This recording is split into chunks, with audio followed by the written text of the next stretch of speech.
Good evening, and welcome to the Dreary Midnight Podcast.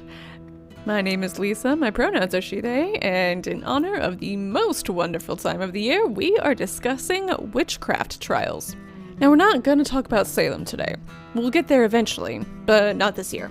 Salem, Massachusetts was not the only place in the colonies that persecuted people for witchcraft. Today we're talking about a few cases from Virginia, and some of the background on the laws that led to women getting tried for witchcraft in the first place. I grew up in Virginia, and I've never heard of these. Before we get into it, though, it is time for our very first Patreon shoutout. Thank you to Brian for joining on the Telltale Hearts tier. If you would also like to join the Patreon and get a shoutout at the top of the show, go to patreon.com/drearymidnight or follow the link in the description.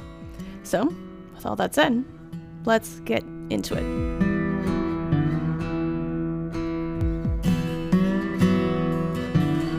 Witchcraft was not always thought to be malicious. Historically, witches are just people with a bit of extra knowledge on a specific subject. The cunning folk, as they were called, probably just knew more about herbs and sometimes more about healing than the average person.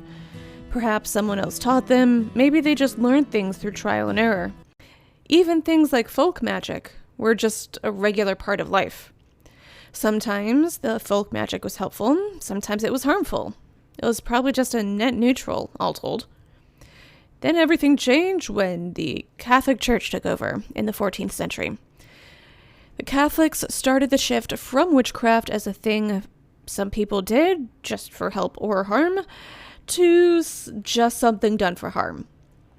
If a practice was not part of Catholic doctrine, it was automatically deemed to be witchcraft, and therefore automatically associated with the devil. But this meant there was a shift in philosophy as well. Instead of a bad harvest being an awful thing that happens sometimes, witchcraft was the reason that the crops failed. Similar attributions are made to witchcrafts about bad storms and famines. It couldn't just be awful weather events, it had to be witches. This philosophy was around for a lot of English history, but it came into the courts in the 1500s. Henry VIII passed the Witchcraft Acts in 1542, which made witchcraft a felony punishable by death and forfeitures of goods and chattels.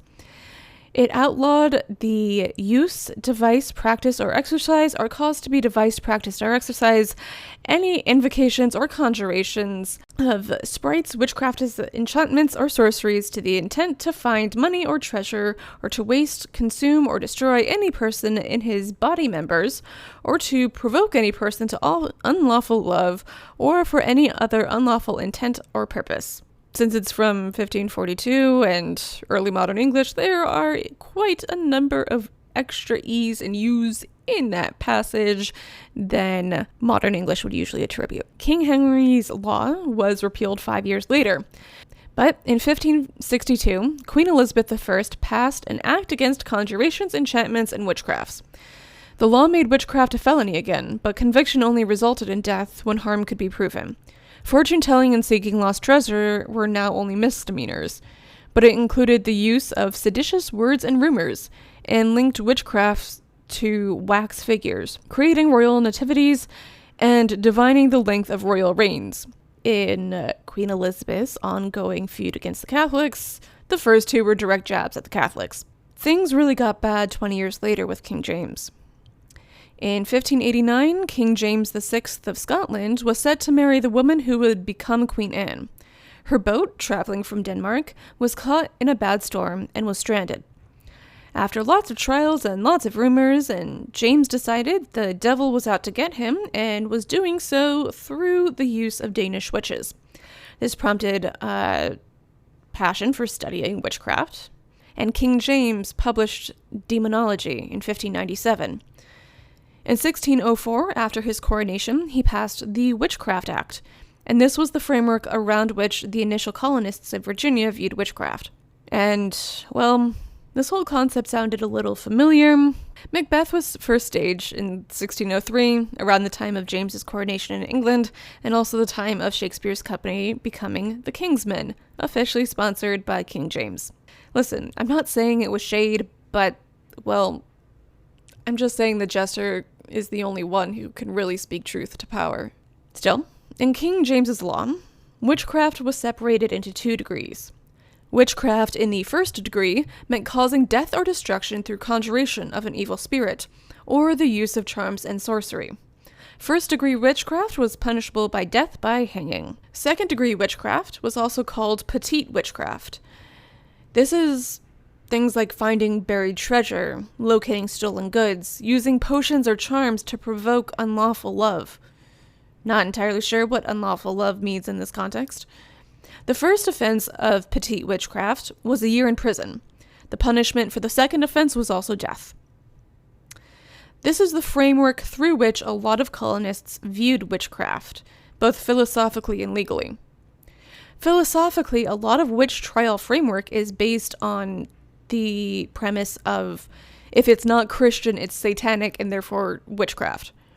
So, for example, the indigenous tribes in the Chesapeake Bay area could not possibly be practicing their own religion and rituals in peace. They had to be worshipping Satan and practicing witchcraft. Obviously, the rituals of the Powhatan Confederacy were not the rituals practiced by Catholics. The deities worshipped were not Christian deities. The tribes had their own local religions and worshipped their own gods.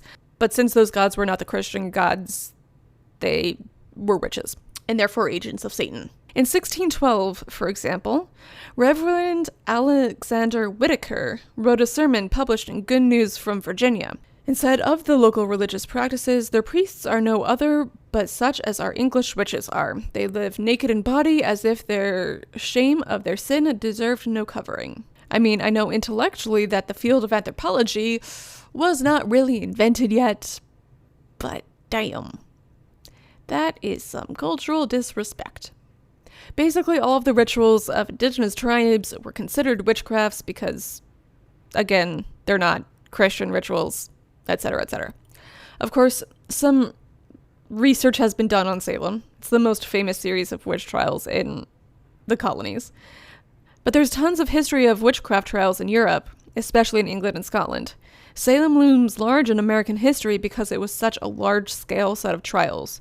More often, witch trials in the colonies are against one specific person that several other people do not like. Unlike in Salem, there are rarely more than a few people in a given town, in a given generation, that were accused of witchcraft.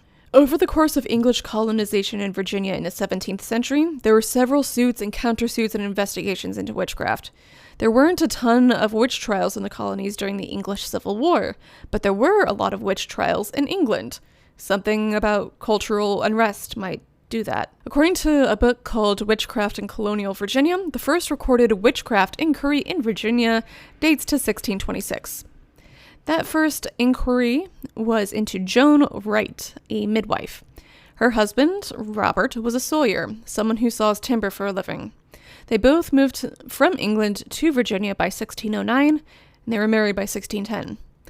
By 1625, Robert had accrued a number of debts, and creditors were coming after him. Meanwhile, Joan was known as a cunning woman, and apparently was a clairvoyant. She seemed to be kind of an unpleasant person, or at least wasn't as happy-go-lucky as her neighbors might have wanted. In 1626, they moved to Pace's Pains across the James River from Jamestown and into what would become Surry County. But Pace's Pains is where they would be accused of witchcraft. At the time, witchcraft had to be tried in Jamestown before the general court, so back to Jamestown they went. The first witness was Lieutenant Giles Allington, who said Joan had caused him harm and sickness. If this were found to be witchcraft, again, that would be considered a felony, since it would be considered witchcraft in the first degree. Allington also said he heard from Sergeant Booth that Sergeant Booth was crossed by a woman. For a year after this crossing, every time Sergeant Booth went hunting, he allegedly could not hit anything. But Allington could not confirm that Sergeant Booth had crossed Joan in particular. And this, my friends, is what we call hearsay. But why not bring it up in case it was Joan? According to his testimony, Allington also asked Joan to be the midwife when his child was born. Joan was left-handed, and so Mrs. Allington did not want someone so sinister at such a critical period. They wound up using Mrs. Grave as their midwife, but the switch still apparently angered Joan. Mrs. Allington had a recovery of 4 to 5 weeks, after which Lieutenant Allington was sick for 3 weeks. Their child was sick for months and died by 6 months of age. This is a witchcraft trial, so of course they want to prove Joan had something to do with all of the health complications, even though she was not present at the birth. The left-handedness accusation was probably a sincerely held belief. Plenty of European cultures held that the right was the correct side and the left was the sinister or devil-related one. The Latin word for left is literally the origin for the word sinister. And, well, if a parent truly believes their left-handed midwife has sinister intentions, that may stress the parent out extra during labor, which in turn would probably be bad for the health of both the child and the parents. This is the only one where I can kind of see why a mourning parent may look for someone else to blame and may have a cause for it. If Joan's attitude and left-handedness had not stressed out Mrs. Allington, maybe the birth would have gone better. But still, maybe Joan is stressed. Her husband is in a mountain of debt. Maybe the family needed the money for her being a midwife in order to start paying that off. And if she doesn't get the job, then that's really frustrating. But that was not the only accusation against Joan. Rebecca Gray said that Joan predicted Rebecca would soon bury her husband. Daniel Watkins said Joan predicted the death of Robert Thresher's chickens. Robert Thresher said Joan asked him if she could have some plants. The next day, his plants were drowned. Robert had not said, "No, you cannot have any plants." He had said, "Let me get my own plants in order, and if I have any extra, you can have them." And still the plants were drowned. Elizabeth Gates said Joan wanted to buy some chickens from Mr. Moore's in Kicquetan. Mr. Moore's said no. Then the chickens all died. Isabel Perry said that she heard Joan yelling at Goodwife Gates' daughter for stealing a log of light wood. Isabel also said that Dorothy Bethlehem said that Joan had been a witch at Hull in England before Joan had moved to the colonies, 15 years earlier. All in all, it seemed like Joan had an abrasive personality and did not mind being called a witch. She was found guilty of the lower tiers of witchcraft and fined 100 pounds of tobacco. What you might notice is that even though Joan was tried 70 years before the Salem witch trials, Joan was not put to death. In 1627, a year after the witch trials, Robert petitioned the General Court to get a plot of land on Jamestown Island. The petition was granted, and the family moved to the plot of land called Labor in Vain. Robert was eventually imprisoned as a debtor in 1628, but there's no word of what happened to Joan after her witchcraft accusations. Now, most of the victims of witch trials were female. Hardly a surprise there. According to Witchcraft in Colonial, Virginia, 80% of suspected witches and 85% of executed witches were female. That is, as suspected, because of Catholicism. According to the Puritan preacher William Perkins, the woman is a weaker sex and, quote, is sooner entangled by the devil's illusions with the damnable art than the man. And in all ages it is found true by experience that the devil hath more easily and oftener prevailed with women than with men. Basically, because Satan easily tempted Eve at first, that automatically meant that all women were more susceptible to the temptations away from the church. But as the 17th century wore on, the witchcraft trials started to slow down, at least in the colonies. There weren't many trials in the colonies during the English Civil War. There were a lot of witch trials in England during the English Civil War. After the war, they picked up again in the colonies for the last half of the 17th century. The most notable, obviously, was Salem in 1692 and 93. But back to Virginia. Virginia had few witch trials by the time the Salem trials happened, and there was only one in Virginia after the turn of the 18th century. And that is the trial of Grace Sherwood, who also wound up being convicted, but not being put to death. Grace Sherwood was brought to trial on witchcraft charges in Princess Anne County, Virginia in 1705 and 1706. These were not Grace's first brushes with the law or with witchcraft accusations. By 1705, Grace had been in and out of court for the better part of a decade. See, Richard Capps began talking about how Grace was a witch back in 1697. He did not formally make accusations in court, but Grace and her husband James still took him to court for defamation in February of 1697 or 1698. Somehow they all worked it out among them, and the suit was dismissed a month later. Then, 6 months after that, John Gisborne and his wife were saying that Grace had, quote, bewitched their pigs to death and bewitched their cotton, end quote. Another woman, Elizabeth Barnes, accused Grace of coming to her one night without waking up Anthony Barnes, her husband. According to Elizabeth, Grace entered the room and then left through the keyhole looking like a black cat. So, Grace and James Sherwood bring both the Gisbornes and the Barneses to court for slander. Again, they bring 9 witnesses. They still lose, and they are not awarded any damages. Furthermore, they have to pay court costs, including the transportation and housing for their 9 witnesses and the 4 days of the trial. Not long after James died, in 1701, he died without a will. Grace is allowed to administer his estate. But by 1705, she's gotten into the bad graces of her neighbors. In December of 1705, Grace got into a physical fight with Elizabeth Hill. And back to court they go, this time Grace accusing Elizabeth of assault and battery, and asking for £50 sterling in damages. Elizabeth pleads not guilty, and Grace is awarded 20 shillings, £1 sterling. She was asking for 50. But the Hill family is not done yet. Elizabeth and Luke Hill accuse Grace of witchcraft. As a note on the timeline here, the trial for assault and battery is December 1705. By February of 1706, they're in court with the accusations of witchcraft. At a hearing in March of 1706, the court ordered that Grace's body must be examined by a jury of women. These women would be looking for witches' marks. If Grace was a witch, she would have received a black mark from the devil himself when she forsook her baptism. That mark would have been something innocuous, maybe a scar, maybe a birthmark, maybe a mole, and located in a hard-to-reach spot, like an armpit or one's privates. According to court records, Grace was inspected by a jury of women for any such spot. The jury found 2 things like teats with several other spots. That was a direct quote. But at least for this trial, there was not anything specific enough upon which to try Grace as a witch. Unlike with Joan, there weren't many accusers saying, she's responsible for my illness, she killed my chickens, and so on.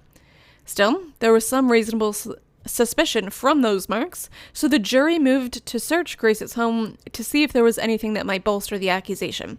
Not sure if they actually found anything.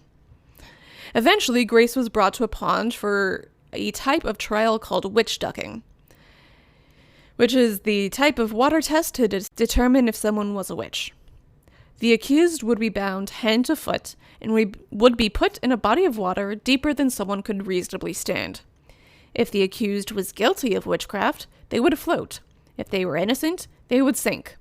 Sure, they might die if they sank, but their soul would be able to go to the good place, so it all worked out. See, in England, there was a thought that if someone was a witch, their contract with the devil meant they would repel water. Water was representative of baptism, and thus forgiveness of sins. Becoming a witch meant forsaking one's baptism, so it's all out the window. This isn't only an English thing, the association between water and purity in some capacity. Witchcraft tests often involved water, and were more common in the Westphalia region of Germany, dating back to the mid-16th century in Europe, but they weren't officially codified in England until King James. Sometimes, if it's sort of a mob mentality, a witch might be witch ducked, but it wasn't an official test until King James. But water tests for witchcraft date back to the Code of Hammurabi, well before the advent of Christianity and therefore baptism. So, what happened to Grace? On July 10th, 1706, she was brought to what is now called Witch Duck Point and stripped down to her shift. Several men rowed out to where the water was deep enough for the test. They were mostly there to be rowers, but also to be there to prevent her from drowning. Grace's hands were bound to her feet, and she was sent over the edge of the boat. And she floated. Now, if this were a decade earlier in Salem, Grace would immediately be put to death. But this was not Salem in 1692. This was Virginia in 1706. So Grace was brought to shore, still presumably wearing her wet shift and literally nothing else, in front of a gathered crowd. Grace was later inspected by 5 ancient women, that was the description from the transcript, and she was found to have 2 witches' marks, darker than the rest of her skin, and was declared, quote, not to be like any of them, end quote. Them meaning regular women, I guess. But there was not any record of any proper conviction. She was kept in jail for at least a year, but that was more to await conviction and punishment than anything else. I did not find a record of what that conviction and punishment wound up being. They may have had to appeal all the way up to Williamsburg, where the colony's governor was, but a lot of the local records were destroyed around the Civil War, so we just don't know. She was definitely not put to death in 1706, though, or 1707, or at all. She lived for more than 30 years after. Unlike her husband, she died with a will, leaving all of her property to her 3 sons. And she did have property. In 1714, she received a grant of 145 acres of land, which had all belonged to her father. Not too bad, economically speaking. Her will was entered into probate in October of 1740. 34 years after her witch trial, she died at the age of 80. So after Grace Sherwood, there were not many legal records of witchcraft in Virginia. That does not mean they vanished entirely, it just means it was no longer a legal issue. The acts that King James passed were repealed in 1736, and replaced with the Acts of 1736. That mostly just removed witchcraft as a felony, but kept the punishments as a misdemeanor and a year in prison. The Acts of 1736 remained on the books until 1951, the longest-running witchcraft legislation discussed so far. That does not mean that the philosophy left entirely. In a book called Virginia Folk Legends, edited by Thomas Barden, it was released in 1991, but is a transcription of interviews in the 1930s and 40s. In a previous episode, I think I accidentally said that these were stories from the 1910s and 20s. That was incorrect. See, these were all interviews done during the Virginia Writers Project during the WPA era, or the Works Progress Administration. That was in effect during the Great Depression and into the Second World War as a way to create more jobs and also to create infrastructure and record culture. The VWP workers conducted interviews about legends and local stories, especially in the Appalachia region of Virginia, in the western part of the state, and sent weekly write-ups of the stories collected. It went from mid-1937 to mid-1942. And these stories, 200 years after Grace Sherwood's death, are where the more modern stories of witchcraft reside. See, these were the stories told before there were podcasts or audiobooks or things one could listen to on a long car ride or hanging on the porch on a summer evening. Instead of listening to me, a 20-something on the other side of the state, the residents of Appalachia would be listening to your grandparents talk about whatever Grandpa was talking about. See, these sorts of stories aren't necessarily about a widespread social panic. They may not even be about screw this one person in particular. But they have developed into cultural warnings about all sorts of things. Be wary of strangers asking strange things. Don't go into the woods with fewer than 3 people. Take a buddy or 3 while hunting. Be aware. And sometimes, like the witches of centuries prior, the person doing the witchcraft was just trying to establish themselves and their reputation in the community. They could be just trying to survive, to get food and shelter and so on. And so we'll leave you with 2 stories from Virginia Folk Legends. Both of these originate in Wise County, one of the 3 counties at the western tail of Virginia. Part of Wise County, I think, is farther west than some parts of West Virginia. But the first story is called Devil Bill Boggs. It was told to Emery L. Hamilton by Preston Cornett in Esserville in Wise County, November 18th, 1940. I guess you've heard of old Devil Bill Boggs that used to live on the Roaring Fork. Well, he was always counted a witch. Him and old Andy Sturgill used to hunt together all the time. One time, they's out deer hunting, and old man Andy got so he couldn't kill a deer. He'd shoot at one close range and right broadside and couldn't hit it. He finally told old Devil Bill that he was going home because he couldn't hit anything he shot at. Old Devil Bill begged him not to go in. He said, "You'll kill something directly." and he said no, he was going in. Devil Bill told him if he would stay, he'd guarantee he killed something before the hunt was over, if he would let him load his gun. Well, old Andy agreed to stay and handed Devil Bill his rifle for him to load. I don't know what he loaded it with, some kind of load he took from his pocket. Well, they hunted along for a spell on the hillside. He told Andy to shoot at a big buck they spied way over the top of another ridge. Old Man Andy fired, and sure enough, the buck toppled over. Of course, the gun was spelled, and when Devil Bill loaded it, he took the spell off of it. They say Devil Bill told Andy that someday he was going to run a deer plumb over him. Old Andy thought he was just talking. One day, though, they was out, and Andy went up one ridge, and Devil Bill up another ridge, and, as they always did, went hunting. After a piece, up the hill, Old Man Andy sits down on a log to rest.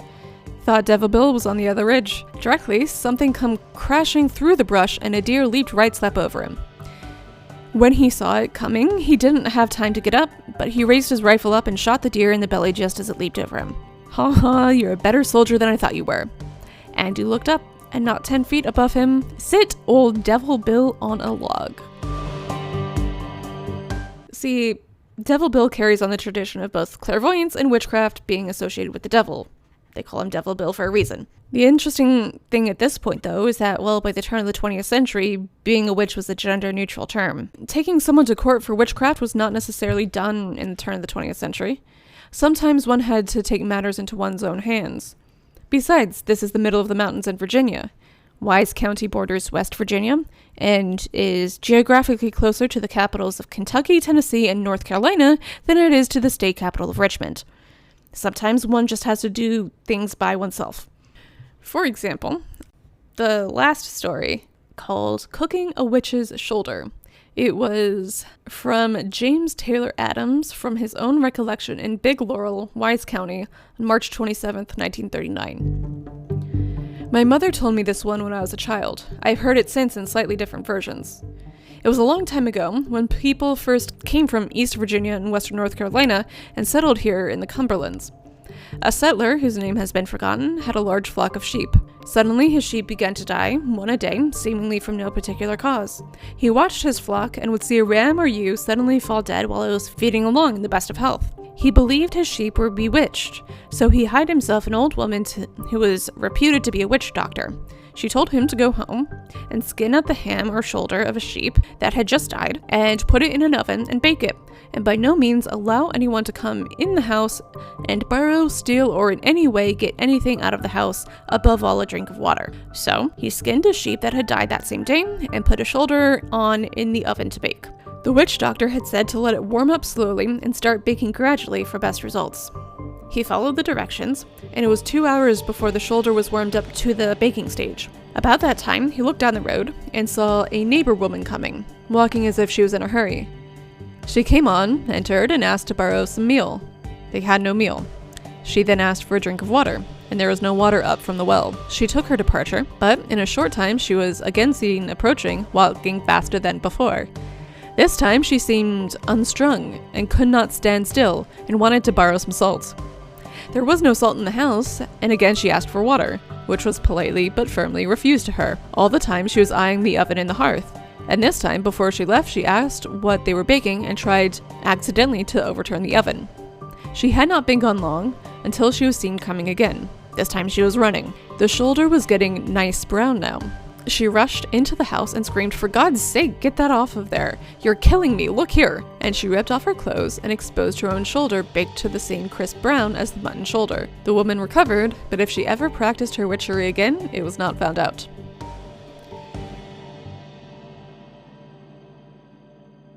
This one is interesting in that you don't take someone to court for being a witch. There are several other tales with similar things. The commonality among those tales is put some lamb in the oven or something, use lamb, something. But by the 20th century, the philosophy about witchcraft was the same, but different. According to James Taylor Adams, who recalled the Cooking the Witch's Shoulder story, he gave a quote about context for Appalachian witch tales in the 1930s. Quote, "My grandfather Spencer Adams believed in witches. One of my uncles William Green Adams, still living at the age of 87, believes in witchcraft, and I have heard it said that he once declared he could overcome a witch's charm. In other words, that he was a witch doctor. I am not sure, but I am of the opinion that my father, Joseph Adams, he died when I was 8 years old, believed that people and things could be bewitched by persons who had gotten the unusual power by selling their souls to the devil. I can remember hearing my father and mother discuss such things as they sat around the fire on winter evenings, and somehow I got the impression that they believed there were witches, bewitched things, and witch doctors. And of course I believed in witches just the same as I did in a personal god, until I got old enough to know better. Belief in witchcraft, once general in the Cumberlands, is now found only in the most isolated sections and among the older people. I believe it would be a safe estimate to say that 50% of the people above 70 years old still believe in witches. They have the Bible to back them up in their belief, so why not? And, well, that's a philosophy and the legality of witch trials in Virginia. But that's all I have for you for tonight. If you enjoyed the show, rate, review, subscribe anywhere you get your podcasts. If you want to get in touch with the show, send me an email, drearymidnightpodcast@gmail.com. Follow the show on Instagram @drearymidnightpod. If you would like to support the show to get shoutouts, bonus episodes, postcard club, and more, patreon.com/drearymidnight. And go ahead and check out the website, drearymidnightpod.wordpress.com. As always, links and references are in the description of this episode. With that, keep an eye out for witchcraft, travel with several friends, unless one of those friends' name is Devil Bill, and be wary of those policing women's autonomy because they don't like what they don't know. Safe travels home on this dreary midnight. Good night.